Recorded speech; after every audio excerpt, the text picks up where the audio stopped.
I always thought about harming myself. I'm shy. I struggled with making friends. I never thought I could do anything. I have extremely low self esteem. Lately, I've been eating my pain away. Just throw it back up. I've been struggling to lose weight. Somebody said I don't fit in just because I wear my hair the way I like it. 1 out of 5 American girls suffer from mental health problems. Don't be that girl. Talk to someone. Those thoughts I had are long gone, for I have a future I need to get to. In order to get better, I had to do better. I learned how to make friends. I believe in myself. That's when everyone else did, I set an example. Instead of me eating everything, I started watching my calories. The weight is falling off. I wanted to change my hair, but I decided it was for me. It's for me. A PSA from the Curvy Girl Project.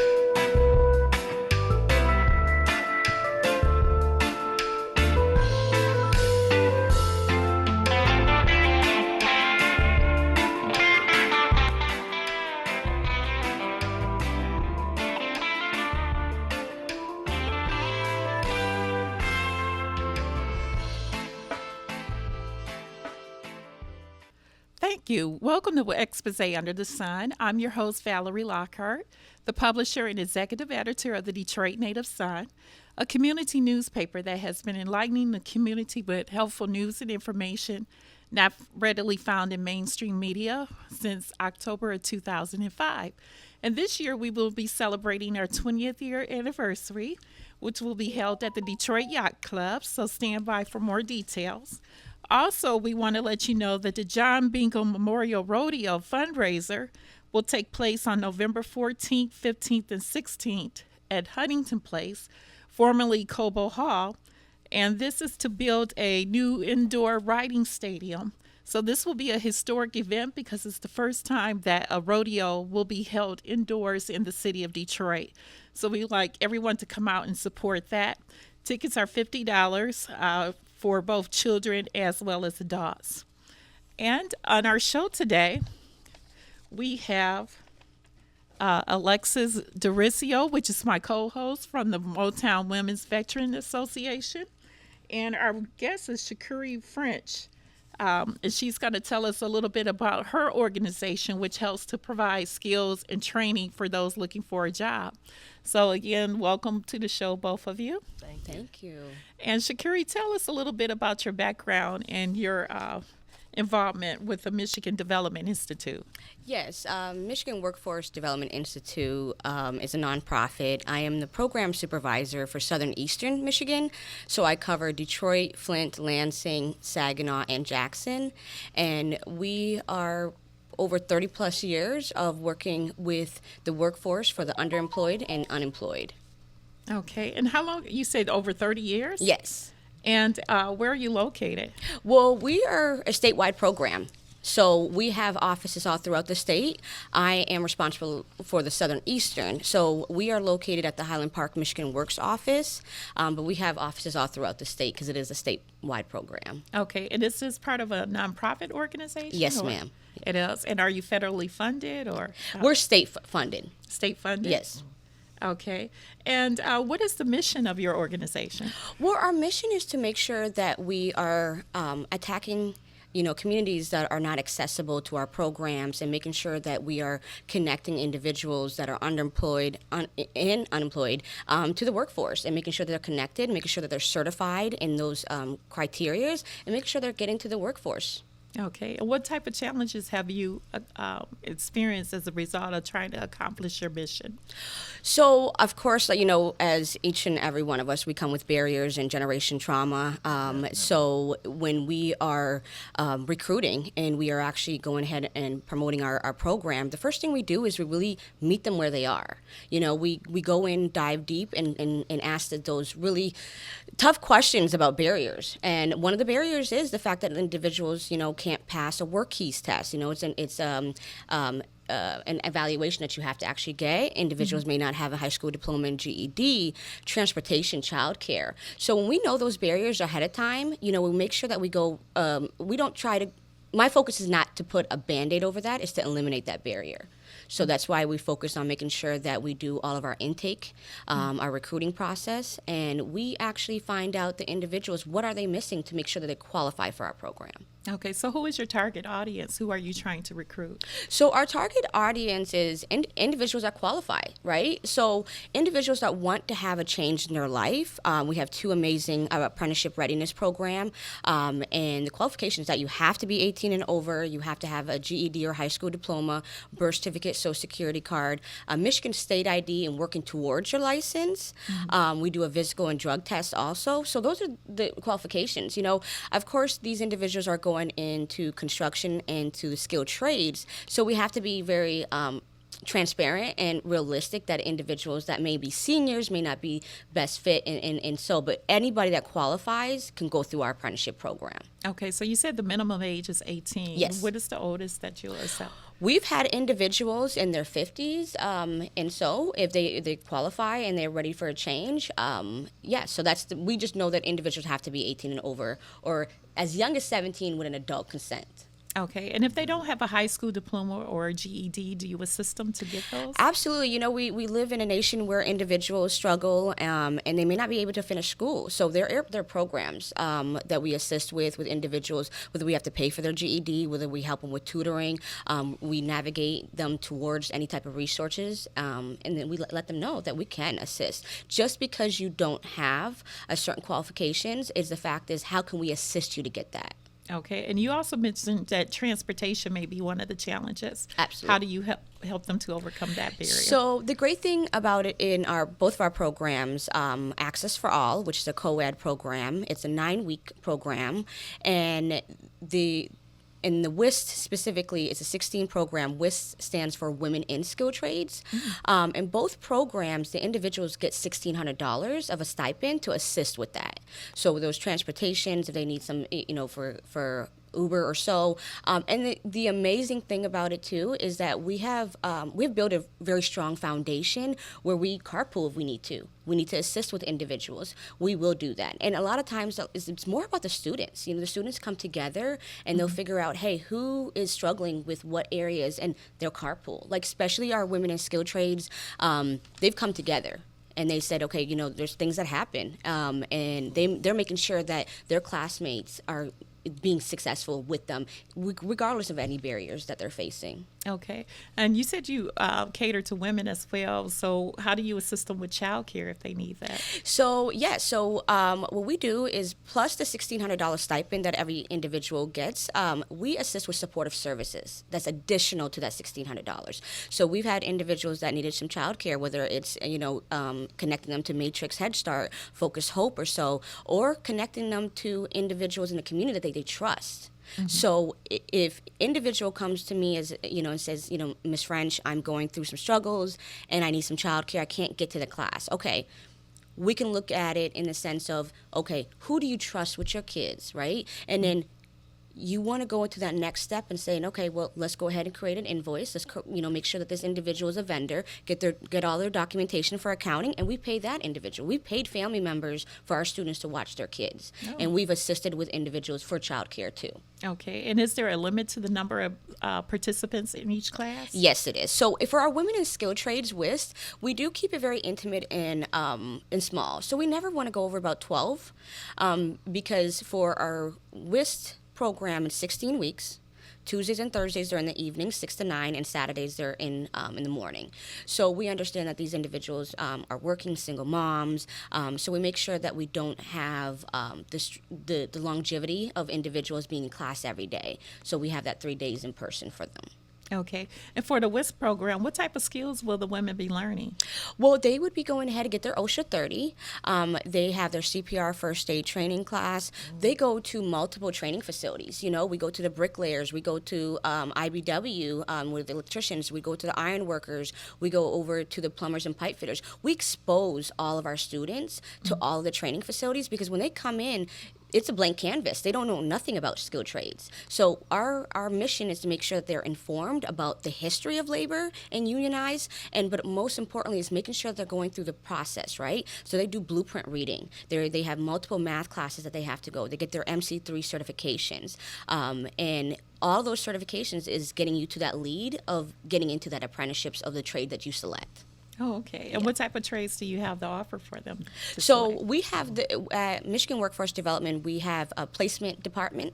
So we have a placement manager. After they graduate, they'll navigate them towards the industry, right? They'll help them with their apprenticeship application. They'll go ahead and assist with them with just the tools and skills that they need to go ahead and get to that next step. So we have a whole department after they graduate. Mm-hmm. We have a whole alumni association, and we have a whole placement management department that assists them in navigating towards that. Okay, so first they undergo the general training? Yeah, the apprenticeship readiness. Yep. Right, and then they select a skill that they want to go through? Yes. And for the first part of the training, how many weeks is that? So we have two programs. Our Access for All program is our co-ed. It's 9 weeks. They're in class in person one day. So out of the 5 days, Tuesday to Friday, they're online. We understand, especially during COVID, it was beneficial for individuals to be home, and we provide them with tablets and laptops. We provide them with everything they possibly need. So all their PPEs, like I stated about the $1,600 stipend, and then also we buy them a brand new Red Wing shoe store $250 boots. Oh. So there's nothing that individuals would need to go ahead and spend outside of the program that we don't already assist with. Okay, and then at the end of the training course, you said they earn a certification? Yes, they earn their MC3, and they have their OSHA 30, so their completion. They have all of the, especially with our Access for All, they get their lead, asbestos, and silica awareness also. So they get all these certifications and within them, so therefore they are the best candidate to be picked up by the trades. Okay. And you were mentioning a lot of acronyms, the MC3. What is that? So it's Michigan Construction. Yep. So the individuals will have to go through enough training to make sure, and that's why it's very condensed for our Access for All and for our 16 weeks for our WIST also. Okay. And then once they graduate from that and they pick their skilled trade, as far as the trades they have to select from, you mentioned the electrician.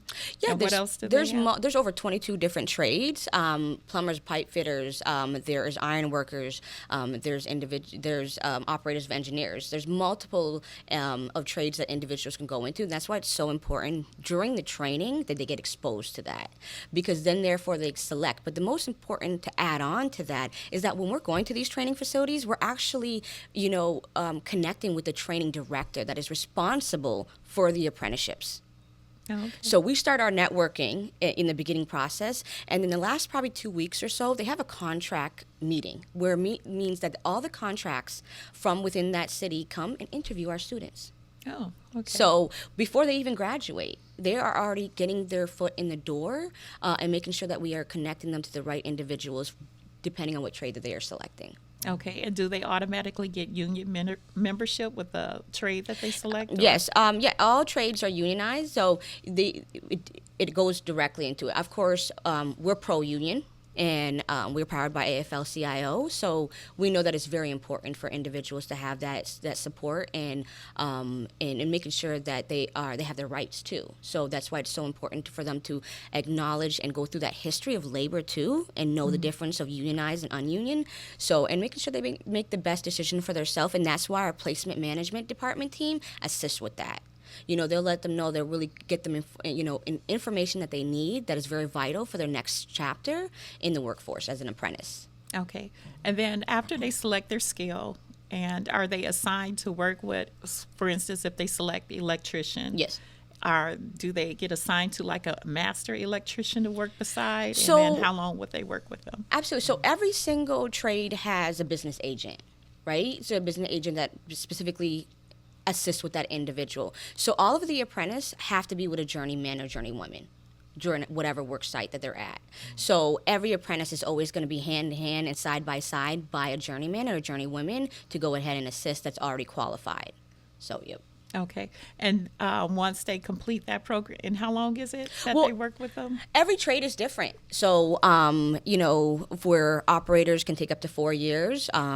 Bricklayers maybe 3 to 4 years, depending on how quick you finish your training. So there's training and there's work site material too that you have to have. So every single trade is a little bit different. Plumbers and pipe fitters is maybe up to 5 years for apprentice to get yourself a journeywoman or journeyman. Okay. So do they have to take a test in order to advance to each level? Or? Yeah, so every trade is a little bit different. Obviously with operators or engineers, they deal with heavy machinery, HVAC. So every single trade has their own qualifications and their evaluation process. So each year, how they evaluate and their training is different for each trade. Okay. And while they're getting that training, are they paid on the job Yes, for it? yes. They're paid. Once they get picked up by whatever trade as an apprentice, they're getting paid, and while they're obviously learning, they're earning too. So even when they're in class, they're getting paid. Oh, okay. Yeah, yeah. All right then. And how can they find out about your program to enroll in it? Yes, please. If you go visit miwdi.org, both of our programs, Access for All and WIST, are on there with all the detailed information. There is an apply button that you can go ahead directly to our software where you would get in contact with one of the case managers that are in your region, in your area. Okay. And one of the most important questions, how much does it cost for them to participate? Absolutely free. You need to show up. You need to be dedicated. You need to uphold and understand the code of conduct in this class and understand the fact that you are getting a life skill, because electricity does not change across the pond, doesn't cross in Canada. Plumbing does not change in Germany. So this is a life skill that you're going to have that you can take anywhere that you want to in North America. And the fact is that you have to look at the fact that you're making a small sacrifice to enjoy the fruits of your labor later. Access for All is 9 weeks. WIST is 16 weeks. But you are going to get, not like I stated, not just as life skills, but it is a direction of a career that is changing for you, right? Because when you go into the trades, it's the whole package, right? It's the whole package of you having a stabilized employment, right? So best medical, best insurance, best benefits as you can, and you have a whole team, you have a whole brotherhood and sisterhood in this trades that is going to support you and uplift you. So it's an investment to yourself. Okay, and you said you have an office right here in Highland Park. Yes. Where is it at? We're at the Michigan Works at Highland Park, 144 Manchester. Okay, and what number can they call to get more information about your program? If the best, because it's a statewide program, the best way to do is go to miwdi.org and apply there, because depending on what city that you're in, it's going to directly send to that case manager and that recruiter. So that's the best way we can possibly go ahead and apply for. Okay, and is there a deadline for taking applications, or how often are the classes started and going? So right now we are accepting applications for our February cohorts. In WIST, we are starting our March cohorts across the state. So we're accepting applications as of right now. Okay, and I think Alexis has some questions for you as well. Thank you. So I'd like to know, in your program, is it beneficial for veterans to be able to come and learn a new skill? And what's your opinion on that? Absolutely. We support our veterans, and we understand that that is a population that has not been tapped into deeply in the workforce, and we are proud to invite and be part of that, because the fact is that veterans have a life skill and they have a background of a foundation already from the Army, military or so, and these individuals really have a leg up on a lot of other candidates too, because they understand structure, they understand responsibilities, they understand the fact of how important it is to show up and be dedicated. So that is very important for us to make sure that we are tapping into that population, and we're proud to serve our veterans. Oh, good. And so after the students finish their training and what have you, do you have some type of award ceremony Yes. for the students? Oh, well, yes. We have a workers' gala every year. Ours is May 9th of 2025, and we celebrate everybody. We celebrate our alumni, we celebrate our staff, and that's exactly what it's called, is Workers' Gala. And please get on our website, miwdi.org, and look up that information too. But that is a day that we celebrate all of our apprentices, we celebrate our instructors, all our trades, individuals that were involved in being so vital in the growth of our students and the success of our students. So please, if you do have some time, go on our website and join us on May 9th on the Workers' Gala. Okay. Looking forward to it. Yes, you will be there. Yes, I will. Yes. Motown Women Veterans have been asked to be the host of this gala for this year. And our women veterans are looking forward to help to come out and support.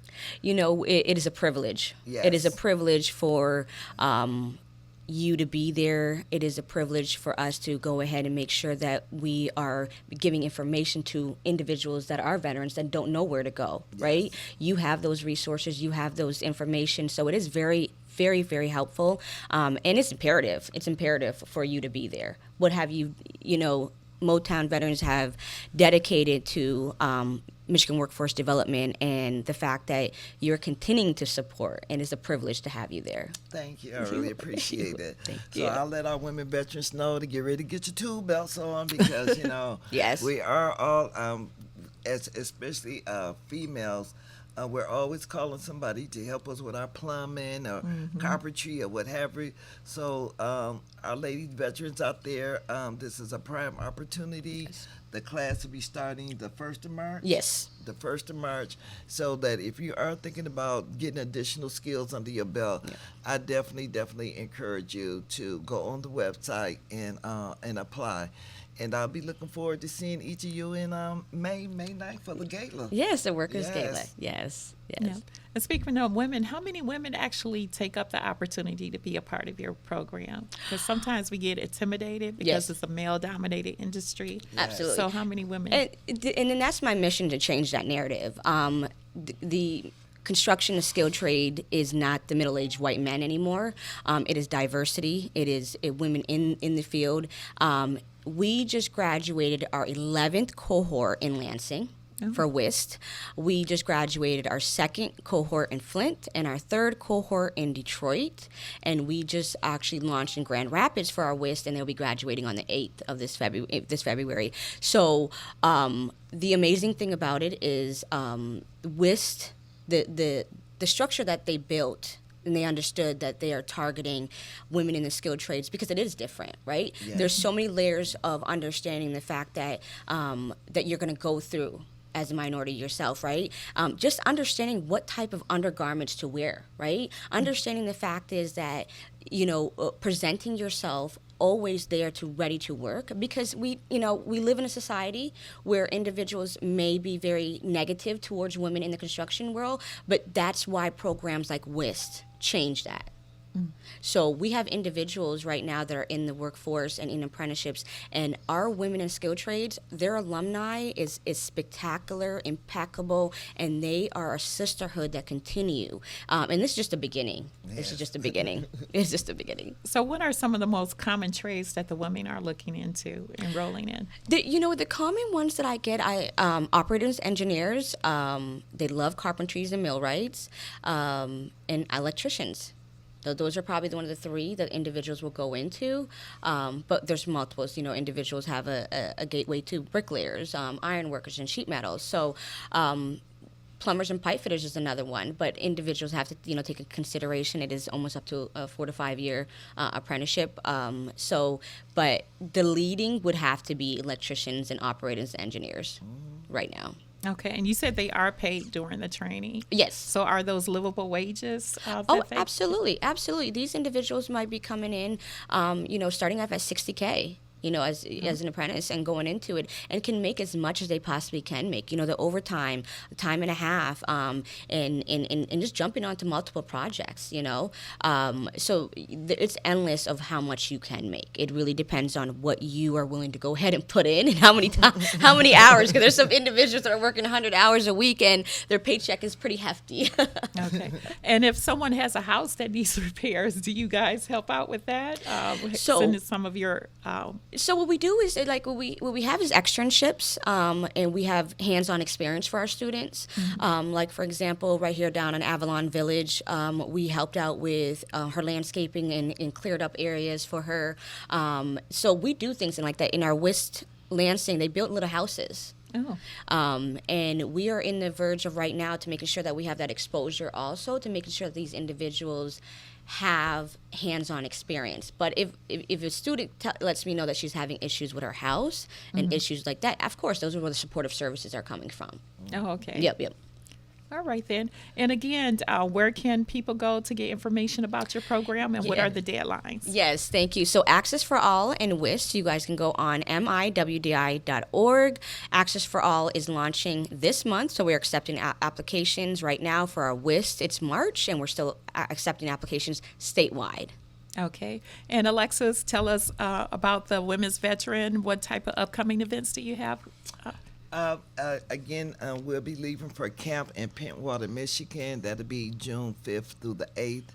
And also our upcoming trip in August for Myrtle Beach, and that's August the 11th through the 15th. And again, we'll be working with this young lady here, bless her heart. She's really amazing in the program. And that's one of the good things about it, especially for our women veterans coming into the program. Yeah. We're used to that intimidation of us being into a man's world. And so to go into this field, it's just another stepping stone that we have to go through. So I'm looking forward to the graduation May 9th. And again, we're honored that you have asked us to come and host it. Yes. So Motown Woman website is currently being created, and hopefully it will be in full line within the next 2 weeks, I'm hoping. And so that way you can go on, it'll be MotownWomenVeteransAssociation.org, and be able to get a list of all our upcoming events that we have planned for our women veterans for 2025. Okay, and we'd like to thank both of you ladies for coming on to Exposé Under the Sun. You could pick up your copy of the Detroit Native News the second Friday of each month. So the February issue will be out on February the 14th at a newsstand near you. If you have any questions or would like to advertise, you could give me a call. My name is Valerie Lockhart, the publisher and executive director. And you could give me a call at 313-457-5944. Again, that's 313-457-5944. Or you can visit us online at DetroitNativeSunOnline.com. And thank you again for tuning in to Exposé Under the Sun. Here at the Full and Fabulous Curvy Girl Project, we don't just focus on health, beauty, and self-esteem. We also offer an amazing summer program for young ladies ages 12 to 18. For more information, visit our website at fullandfabulous.org. See you soon.